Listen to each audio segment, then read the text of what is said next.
In 1071, there was a rather catastrophic defeat for the armies of the Eastern Roman Empire, the Byzantine Empire, as historians call it.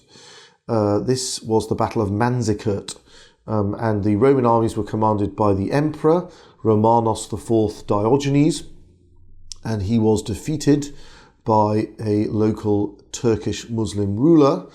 And now that in itself wouldn't be a disaster, and it wouldn't have been a complete disaster if the emperor had been killed in the battle. What was a real disaster was that he was captured in the battle.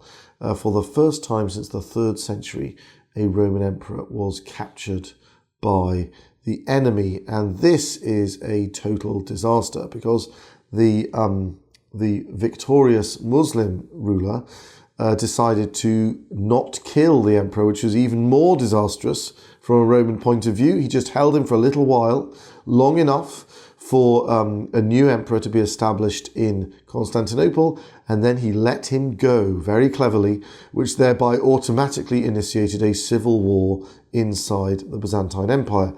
And the Turks took the opportunity of this civil war to overrun the territory which is classically known as Asia Minor, but which now, because of this battle, is known as Turkey.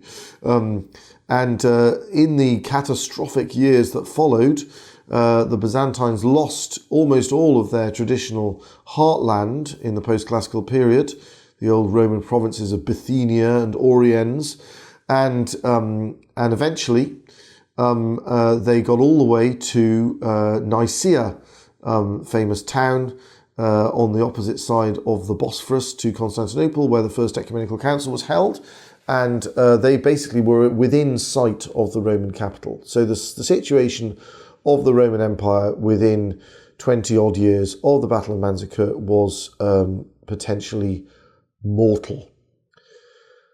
Now, that is clearly a just war. If you were a Roman citizen, a Byzantine, fighting back against the Islamic forces threatening your country, if we can call the Roman Empire a country, obviously it aspires to be a sort of universal polity, but then you clearly fighting in a just war.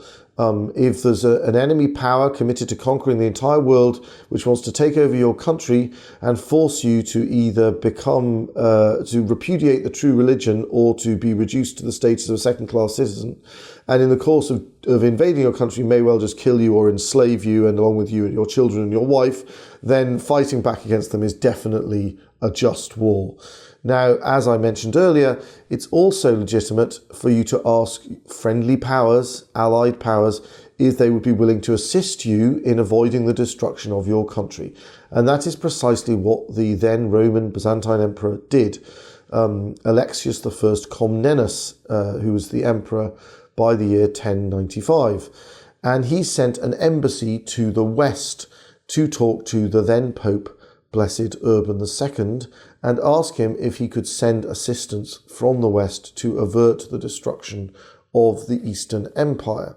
Now, relations between East and West had been somewhat tense for, quite a while, but certainly for about half a century at that point.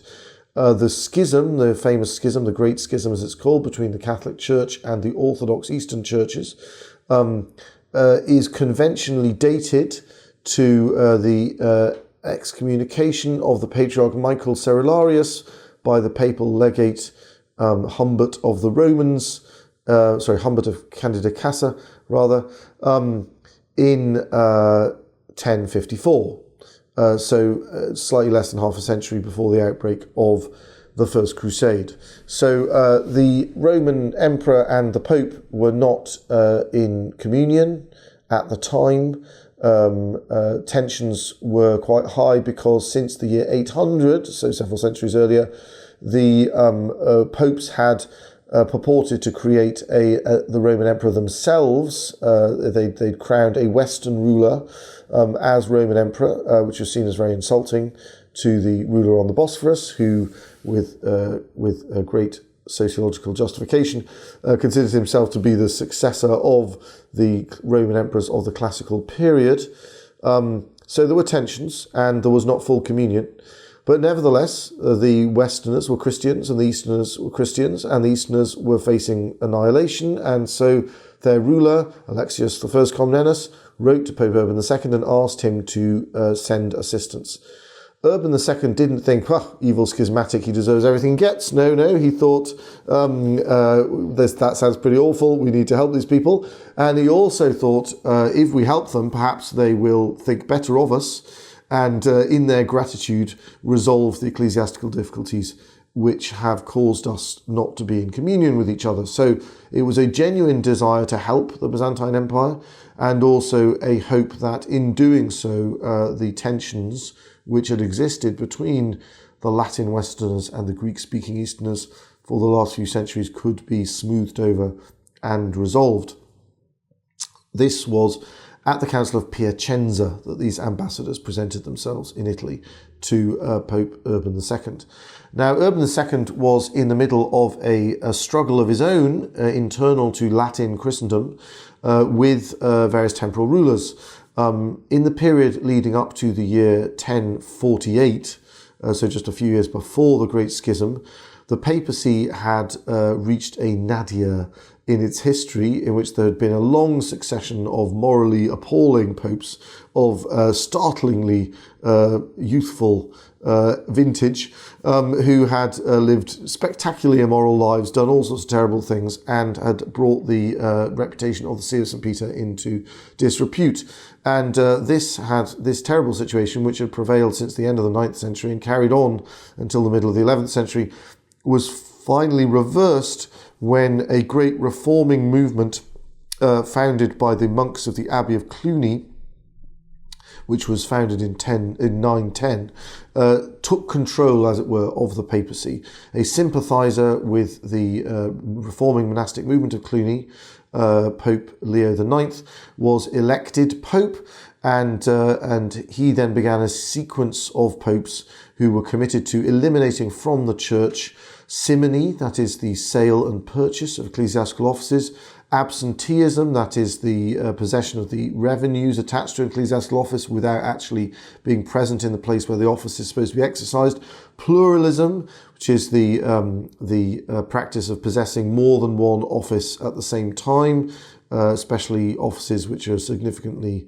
burdensome, such that you couldn't really discharge them both at the same time. Nepotism, that's the practice of putting your nephew into an ecclesiastical office which you happen to have control over. Sometimes it is your nephew, sometimes it's in fact the illegitimate child of the cleric in question. And of course, clerical marriage. In the very, very, very early church, plenty of married people were ordained to the priesthood, but they didn't make use of marriage. They were celibate or continent from the point at which they were ordained. After the conversion of the Roman Empire, there was a divergence of practice between the Eastern Empire and the Western Empire. In the Western Empire, because people were rather less zealous after the conversion of Constantine, because they were no longer facing being eaten alive by animals for the entertainment of their neighbours, just for being a Christian, so it didn't require quite so much grace in order to be a Christian as it did beforehand. So they became more lax, and children were being born to the wives of clerics, making it clear that they weren't exercising perfect continence. The Easterners responded by relaxing the discipline, and although they wouldn't allow you to get married after you'd been ordained, they would allow you to continue to make use of marriage if you were already married before you were ordained. In the West, the popes got around the problem by stopping ordaining married men and only ordaining unmarried men, which then meant, because as everybody agreed you couldn't get married after you'd been ordained, that would mean that they would be celibate. Now this discipline had become weakened in the chaos of the fall of the Western Roman Empire and the corruption of the papacy in the late 9th and 10th centuries and early 11th century. And so one of the great movements of this reform movement, known as the Gregorian Reform movement, after Pope Gregory VII, who but even before he became Pope, was a major mover and thinker behind the movement. This reform movement was very fixed on eliminating illicit clerical marriage. So you will often hear sort of, half-educated people in the media say that the Catholic Church introduced clerical celibacy in the middle of the 11th century. That's nonsense. That's not true. It's just that the practice of clerical celibacy, as opposed to simply clerical continence, began to be was adopted in reaction to the laxity that arose in the 4th century. And then the enforcement of clerical celibacy against clerical marriage, which had begun to creep back in, was enforced again with renewed rigour in the 11th century. So clerical continence is apostolic. Clerical celibacy as a general discipline was introduced in the 4th century, wobbled a bit in the 9th and 10th centuries, and was reimposed with vigour by the Gregorian Reform movement in the 11th century. Okay. So all of these different illicit practices are being got rid of by the popes of the Gregorian Reform movement. And one of the things that they're very fixated on is eliminating a situation where lay rulers get to appoint bishops and abbots. In general, that lay rulers get to invest people with spiritual offices. This is an abuse, but it's also an abuse which is very useful to lay rulers, particularly where a lot of land and power is held by various abbots and bishops in their realm. They covet the power to appoint those bishops and abbots in order to exercise control over their realm.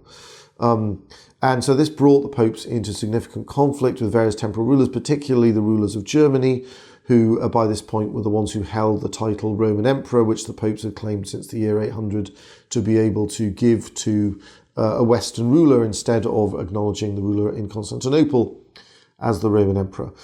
So in the course of these conflicts and the attempt to stamp out these various abuses, the popes began to authorize military interventions against recalcitrant Christian rulers. A very famous instance of this is the invasion of England by the Normans in 1066. The then Archbishop of Canterbury was a pluralist.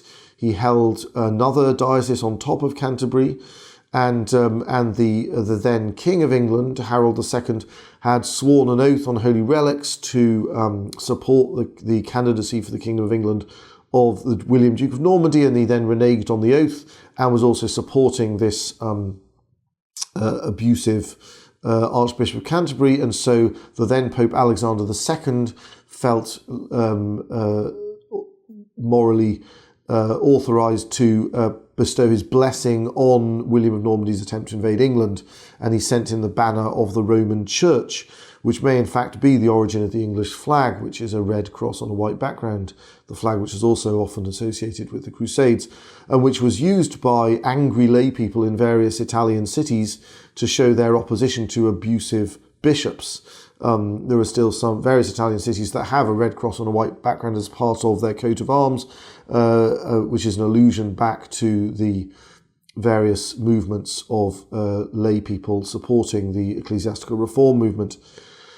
So this idea of a papally licensed legitimate military intervention was already current as a result of this Gregorian reform movement. So when in 1095 Pope Urban II received the appeal of the Emperor Alexius I Comnenus in Constantinople for help against the Muslims, he decided to unite this idea of a papally authorized military intervention with the idea of coming to the aid of the Eastern Christians.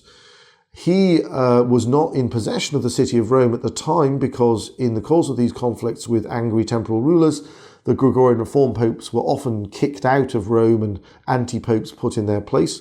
So Urban had plenty of time in his hands to wander around Europe, holding synods and giving exhortations, because he couldn't go back to Rome anyway. So later in the year, he moved on from northern Italy to France, and he went back to his old abbey of Cluny, because Urban II was himself, in fact, a monk of Cluny, a former prior of Cluny. And he consecrated the third incarnation of Cluny Abbey.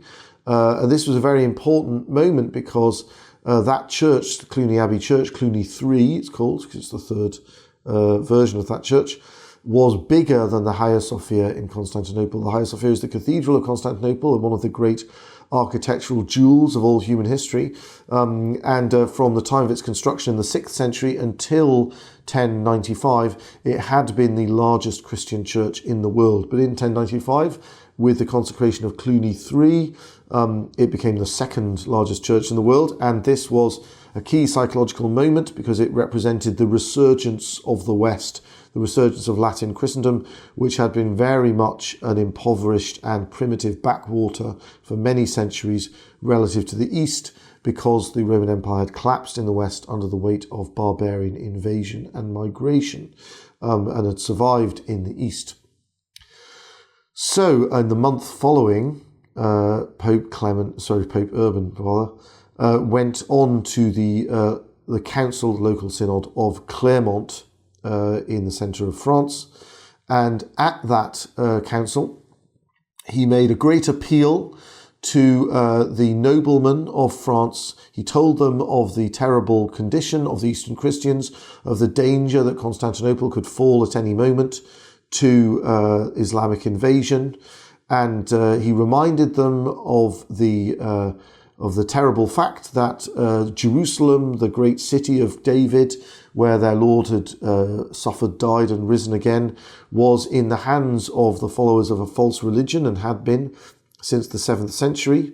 And he called upon them to deliver the Byzantine Empire from Islamic conquest and to carry on beyond Constantinople to reconquer all the old Roman territories which the Muslims had taken, and specifically and above all the Holy Land and the city of Jerusalem.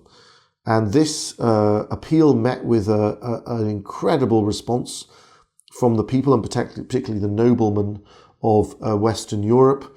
Quite hysterical response. And in our next segment, we will examine why it was such an enormous success.